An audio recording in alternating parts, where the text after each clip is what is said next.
Salam, selamat pagi, salam damai sejahtera Bapak Ibu Saudara yang terkasih. Marilah kita menerima sapaan firman Tuhan melalui renungan harian HKP Resustoyo hari ini, Rabu 5 Maret 2025.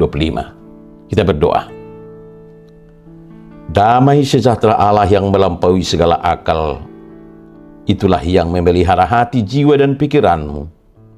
Di dalam nama Yesus Kristus Tuhan kita. Amin.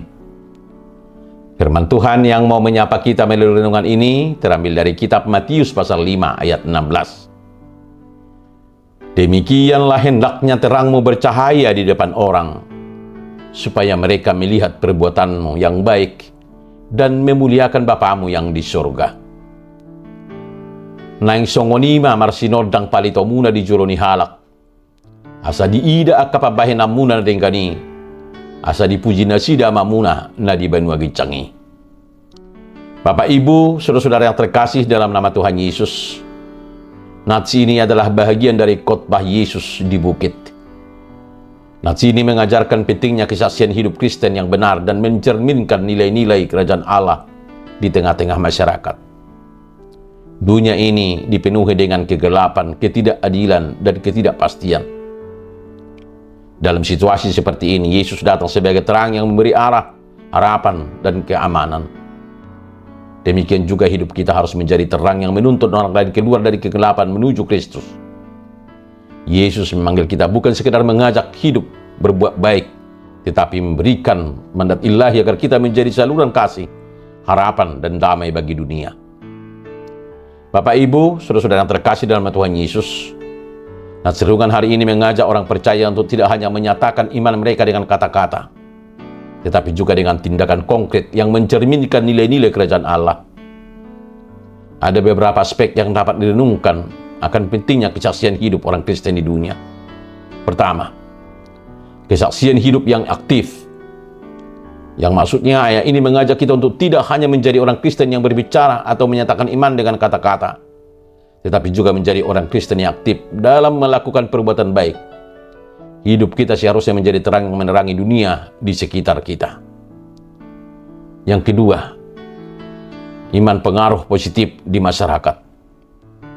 Terang yang dimasukkan di sini bukan hanya pengetahuan atau kebenaran rohani, tetapi juga perbuatan baik yang terlihat oleh orang lain.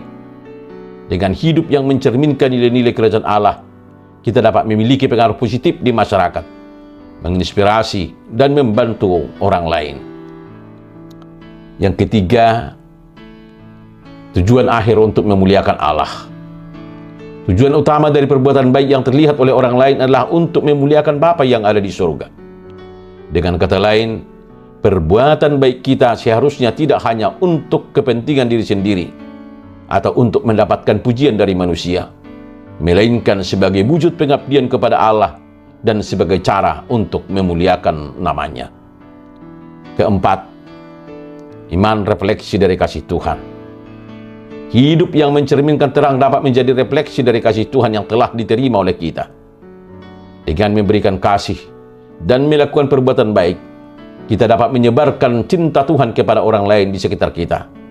Karena itu, sebagai umat Kristen, kita dapat merenungkan bagaimana kita dapat lebih aktif dalam memberikan kesaksian melalui perbuatan baik kita, sehingga orang lain dapat melihat cahaya Kristus dalam hidup kita, dan Allah dipermuliakan melalui tindakan kita sehari-hari. Bapak Ibu, saudara-saudara yang terkasih dalam nama Tuhan Yesus, menjadi terang dalam kehidupan kita ini tidaklah selalu mudah. Kadang kita merasa lelah dan takut akan penolakan dan tekanan sosial. Dunia mungkin tidak menghargai perbuatan baik yang kita lakukan. Namun dalam Galatia 6 ayat 9 mengingatkan kita untuk tidak jemu berbuat baik, karena pada waktunya kita akan memenuhi hasilnya. Untuk terus bersinar, kita perlu menjaga hubungan erat dengan Kristus melalui doa, firman Tuhan, dan komunitas iman. Kekuatan kita berasal dari Kristus, bukan dari diri sendiri. Tantangan terbesar adalah menjaga konsistensi menjadi terang di saat dunia menarik kita pada kegelapan. Tetapi melalui kekuatan Roh Kudus, kita dapat tetap teguh dan terus menjadi saksi Kristus. Hidup kita harus mencerminkan kasih, keadilan, dan kebenaran Tuhan. Menjadi terang Kristus dapat dimulai dari hal sederhana, seperti senyum tulus, mendengarkan orang berduka, atau membantu yang membutuhkan. Kuncinya adalah melakukan segalanya dengan kasih tanpa mengharapkan pujian. Meski ada tantangan, kita dipanggil untuk bersinar dengan kesabaran dan kebaikan. Bahkan tindakan kecil bisa berdampak besar jika dilakukan dengan kasih Kristus. Mari jadikan hidup kita saluran berkat agar orang lain merasakan kasih Tuhan dan memuliakan namanya. Seperti lilin kecil yang mampu mengusir kegelapan, hidup kita pun bisa menjadi terang yang membawa harapan. Amin. Kita berdoa. Tuhan Yesus, terima kasih karena Engkau telah menjadi terang dalam hidup kami. Tolong kami menjadi cermin kasih-Mu di dunia ini. Beri kami kekuatan untuk tetap bersinar meski ada tantangan. Jadikan hidup kami saluran berkat agar orang lain dapat mengenal dan memuliakan nama-Mu. Dalam nama Yesus kami berdoa. Amin. Salam, salam sehat. Selamat menjalani hidup menjadi terang yang bercahaya. Immanuel.